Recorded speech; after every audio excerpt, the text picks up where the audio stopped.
கயல் நடிகை சுபாஷினி பார்த்தீங்கன்னா, இப்ப ரீசென்ட்டா தற்கொலை பண்ணியிருப்பாங்க. அவங்க ஃபோன வந்துட்டு ஃபுல் அண்ட் ஃபுல் போலீஸ் விசாரணை பண்ணிட்டு இருக்காங்க. ஃபுல்லா எவிடன்ஸ் என்னென்ன கிடைக்குதுன்னு அவங்க ஃபோன், கணவர் ஃபோன்னு எல்லாத்தையுமே பார்த்துட்டு இருக்காங்க. அவங்க கணவர் தரப்புல சொல்லும்பொழுது, எல்லாரும் என்ன வில்லனா சித்தரிக்கிறாங்க. அது உண்மை கிடையாது. எனக்கு தான் பெரிய இழப்பு.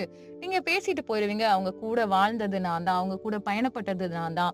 எனக்கு இது ஒரு பெரிய பேரிடியா இருக்கு. ரொம்ப மனசுக்கு வேதனையா இருக்கு. என்னடா இது லைஃப்ன்னு சொல்லிட்டு எனக்கு ரொம்ப ஏக்கமாவும் இருக்கு. என் லைஃப்ல நெறைய மனுஷங்கள நான் சந்திச்சிருக்கேன். நெறைய பேர் கூட பழகியிருக்கேன். நெறைய பேர்கிட்ட ஃப்ரெண்டா இருந்திருக்கேன். ஆனா, வாழ்க்கையில எனக்குன்னு ஒரு பொண்ணு வந்தது சுபாஸ்ரீ தான்.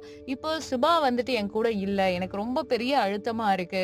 என்னால அழுகுறத தாண்டி வேற எதுவுமே யோசிக்க முடியல. எனக்கும் அவங்களுக்கும் இடையில ஒரு சின்ன பிரச்சனை. எவ்ளோ தைரியமான பொண்ணு தெரியுமா என் பொண்டாட்டி.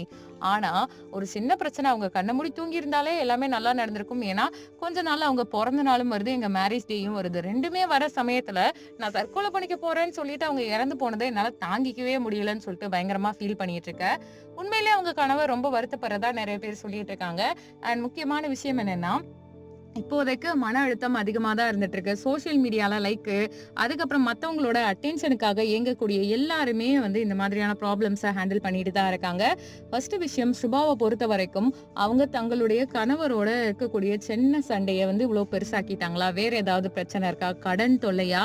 ஏன்னா ஃபேமா இருக்க நடிகைகள் நெறைய பேர் வந்துட்டு இப்ப தற்கொலை பண்ணிக்கிறாங்க. சிலர் கடன் பிரச்சனை, சிலர் பார்த்தீங்கன்னா, ஏதோ உறவுல ஏற்படுற விரிசல், நம்பிக்கை துரோகம், அப்படி இல்லன்னா மோஸ்ட்லி பண பிரச்சனை. யாரோ ஒருத்தவங்க ஏமாத்திட்டாங்க. ஏதோ லீக்டு வீடியோன்னு இத்தன விஷயங்கள்ல இறந்துட்டு வந்துட்டு இருக்காங்க. சுபாவ பொறுத்தவரைக்கும் அவங்க கணவரோட இப்பதான் ரீசென்ட்டா கல்யாணம் ஆயிருக்கு.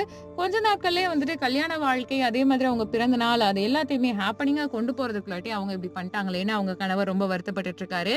அவங்க கண்டிப்பா என் கூட இருந்திருக்கணும். நான் அவங்க பக்கத்துல இருந்திருந்தா இது எதுவுமே நடந்திருக்காது. நான் கொஞ்சம் தூரமா இருந்திருந்தேன். அதான் இந்த பிரச்சனை எல்லாத்துக்கும் காரணம். என் மனைவி இப்படி செஞ்சுட்டனால என்ன என்னாலயே மன்னிக்க முடியலன்னு சொல்லிட்டு அவர் ரொம்ப அழுத்தமா பேசியிருக்காரு. சுபாஷினி அவங்களுடைய கணவர் வந்துட்டு என்ன சொல்றாருன்னா, அவருடைய தரப்புல நியாயம் இருக்கிறதாவும், எல்லாரும் என்ன தப்பா நினைக்கிறீங்க அப்படி கிடையாது. உண்மையில யோசிச்சு பார்த்தா எனக்கும் அது பெரிய வலி தானே.